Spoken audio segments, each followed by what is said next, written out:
Blessings Booktube.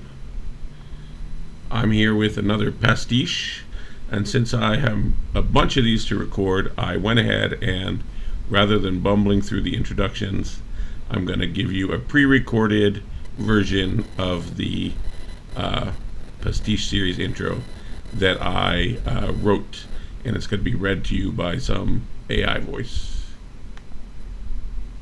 My ideal review/discussion would at least contain significant excerpts with the author's actual words, discussion of themes, tone, voice, structure, etc., a wide sample of characters, settings, plotlines, etc., exploration of literary devices, symbols, motifs, etc., a single thread of the uniqueness to unravel a bit, in other words, a tentative original reading of one aspect of the work, be it ever so humble, including open-ended questions posed by and to the work, bonus, extra/intertextual contexts, author, critics, etc.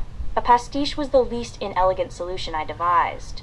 I composed a new scene for/from the work in question, inspired by the original. If the original were an orange tree, I pressed as many of the oranges as possible into solution, and reduced the total to an essential oil meant to convey to you a soupçon of the subtle bouquet of orangeness.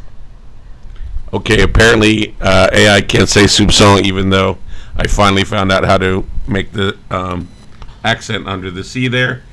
Today we're going to be hanging out with Rodolfo Anaya, an amazing New Mexico author. He wrote, his most famous work is Bless Me Ultima. Highly recommend it. I've also read by him, I think, Albuquerque. Is that the one where there's a soldier coming home?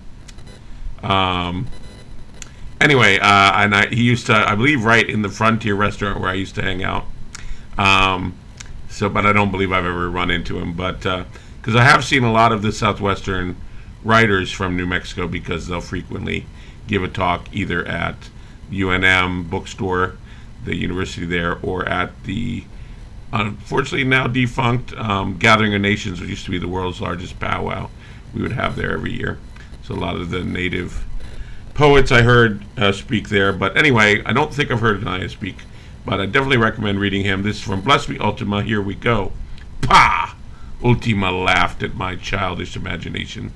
That is not how it works, mijo. They have your head so full of chupacabra chiberas, you're too scared to go to the outhouse at night. Like some Nabo kids around the fire, eyes wide for the skinwalker.